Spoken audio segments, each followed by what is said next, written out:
Here with Paulo Costa, the founder of the Secret Juice Enterprise. It seems like you're having a fun week this week, but I feel like this fight against Sean Strickland is a fight where you kind of have to have fun to have success against him. Would you agree with that? Yes, definitely. You know, I think if you don't have fun doing this sport, you are on the wrong place, you know. And Sean is a formidable, fighter, former champ. And I'm excited for this fight and a great show for you, everyone. I promise that. But specifically with his fighting style, a guy who's going to walk forward the whole time, if you fight emotionally against someone like that, you can drain your energy systems pretty quickly. Yes, you know, this part of the game, you know, you need to be ready for everything about that, you know, and I'm ready for the worst situation scenario. I can you know, overcome and just put my game. We're not accustomed to seeing you fight so close to your previous fight. It was 7 months. Are we seeing a new Paulo Costa, a more active Paulo Costa? Of course, yes, yeah. You know, after a great fight that I had against Whittaker, I had no injury. So why not just put another work, you know, keep the very good job. And I'm right here. So let's go next. I watched you on Countdown, and it seems like you're taking a very boxing-heavy approach for this fight, almost training like it's going to be a boxing match. So tell me about your coach that you brought in, who is an Olympian. Yeah, for sure. Yeah, I have a both coach Olympians. You know, the first is Kelson. He was Olympian and professional. He fought Miguel Cotto twice. He won the first one and lost. And Badola, Edivaldo Badola. They are amazing. Badola was present on Athens, I think 2006. So they helped me a lot, you know, improve my boxing. I know Strickland is a good boxer, and I need to be ready for his hands, you know. Absolutely. So what did you learn from doing such a boxing-heavy camp? A lot. Timing, distance, you know, and but not only boxing, it's MMA. So kicks is already sharp, already ready to go. You know, everybody saw what the beautiful spin back kick, heel kick that I deliver on Whittaker, and of course this will be there to get, you know, Strickland as well. Absolutely. Well, it's a pleasure speaking with you, Paulo. He's My in the pleasure. co-main event tomorrow night here in Newark against Sean Strickland. He is Paulo Costa. Here with Kevin Holland ahead of his return to the middleweight division against Mikhail Oleksiejczuk on Saturday. How are you feeling this week? 185 pounds, you don't have to cut weight. Yeah. I usually don't have to cut weight at 185 pounds, but this time I was all the way at 200, so I had to cut a little bit of something. So it felt good, felt great, but weight comes off smooth like butter. My body likes any weight class. Why did this fight appeal to you? I mean, you were in the mix for that fight against Nick Diaz, which is in August. I don't wait for no man. I got bills to pay, and I like a lot of money. What do you think of this guy, Mikhail Oleksiejczuk? A good pressure fighter. I think he's going to give you, you know, a really tough match for as long as it lasts. Yeah, he's even aggressive out there on weigh-ins. You know what I'm saying? But a happy fighter is a dangerous fighter. I'm happy as f***. What's making you so happy these days? I get to eat. So that makes that big of a difference when you're fighting at 185 pounds. It does feel like you've been in better spirits this week. Yeah, I mean, nothing's worse than being on a diet than having to cut weight. I mean, cutting weight, that's not a problem. But being on a diet then having to cut weight, being on a diet's not a problem either. It's just a combination, you know what I mean? So it's one or the other, not both. Well, your nickname's Big Mouth. I want to ask you about something because you're not shy about giving your opinions on things. But Joaquin Buckley, a guy who you fought before, has been very vocal about a lot of things lately and saying he potentially would be able to beat George St. Pierre in his prime. You know, pretty brash statements. What do you think about Joaquin and what he's been saying lately? I tweeted about it, but I'm really not in the business of talking bad about my kids, you know what I mean? So what me and my son are going to talk about is going to be behind closed cages, and I'm just going to go ahead and give him that whooping he deserves. So I got you guys. Don't worry about it. Yeah, I was going to ask if there was going to be discipline, but you'll take care of it on behalf of the Canadians? I discipline. For the Canadians, for everybody else out there that loves martial arts, I discipline. Is he a guy you would want to face again? Do you believe in rematches? I usually don't rematch people once I kill them. And if I knocked you out or if I finished you, you're dead. So, but every once in a while, you got to dig a body out the grave and rebury that somewhere else. So I'll go put him in the ocean. He won't be able to come back up for water no more. How many more do you want to get in this year? Oh, this year? I plan on winning 5 this year, and I've already lost 1. So I guess I got 4 more after this dub. All right, well, we got tomorrow night. We're going to start making up that ground. He's Kevin Holland. Thank you for your time. When the UFC comes to New Jersey, you got to get Mickey Gall on the card. I mean, they didn't get you on last year, so make up for it this year. But it's been 2+ years since we've last seen you in the octagon. Has it been really helpful for you to focus on yourself rather than an opponent?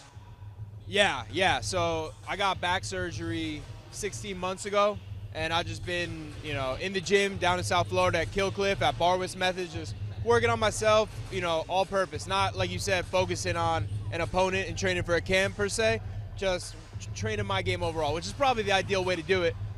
Training like skill acquisition and, developing yourself. Yeah, you got to the UFC really early because of your fight with CM Punk. And then you kind of have to hang in and keep up with everybody and improve at a really rapid rate.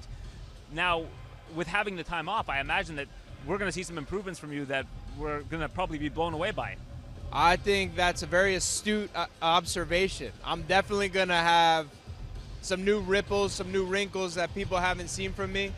Like you said, I came in here as a 1-0 fighter.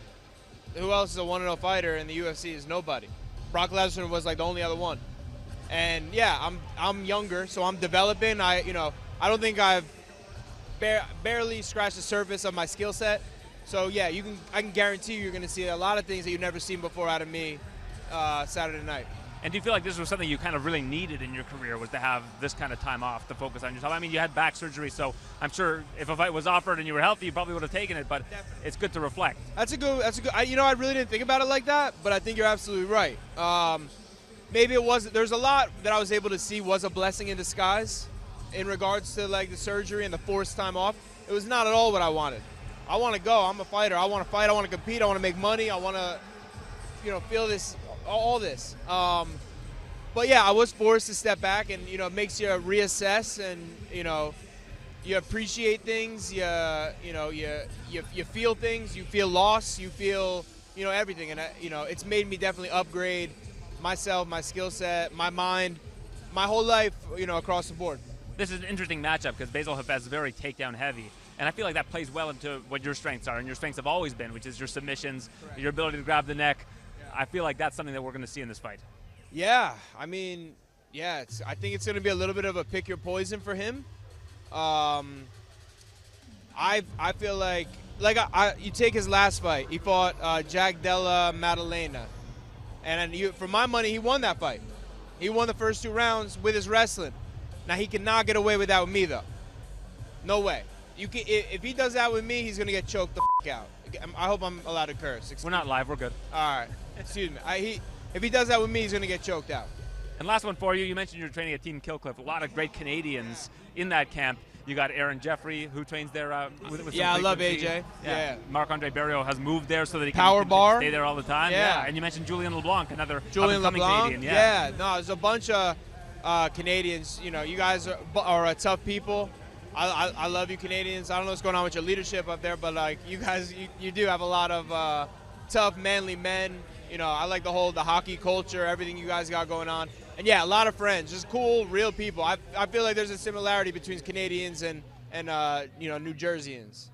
Well, Killcliff is a great place to train. And that's a big compliment, by the way. Yeah, I accept it. I like it. And being here in Jersey City, where we're staying, I love it. And it's been great to really explore the state of New Jersey a little bit more. Yeah, you're right across the bridge. You got New York City. You got a little bit of everything over here. Get yourself a pork roll, egg, and cheese while you're out here. On a Kaiser Banna.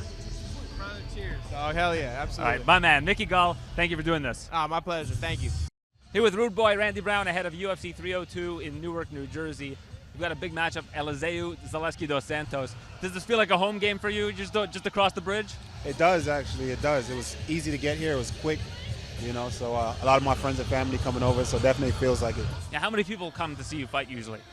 Typically, not many because people got to travel. So close friends, close family, I'm usually got to travel. But it depends on where I'm at. And now I'm close to home, so we're going to have a lot of people in there.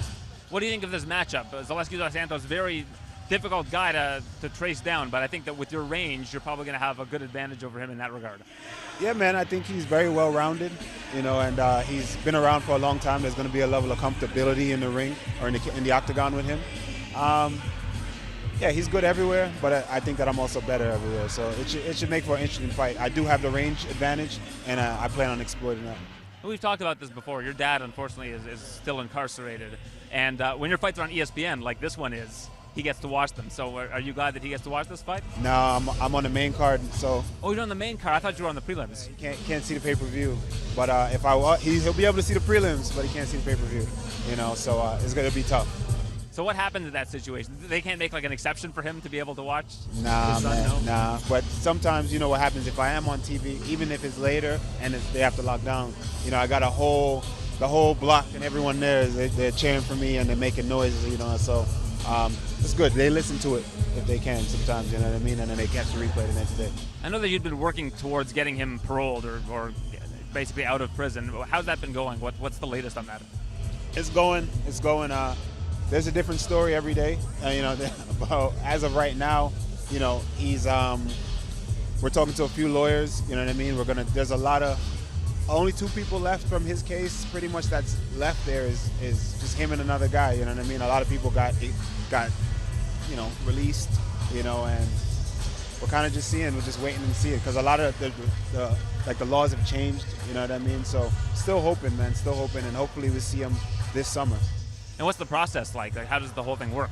The process is basically going back to trial, you know, and also the judge stepped down, and there's a lot of laws at that time that have been updated and changed, you know what I mean? But he was sentenced based off of those things. So the judge also retired, so now they want to get a retrial and bring him back, you know, because like I said, a lot of his co-defendants and those people, they were let off, and so he's the only guy that's still there. And what's the earliest that this is going to progress?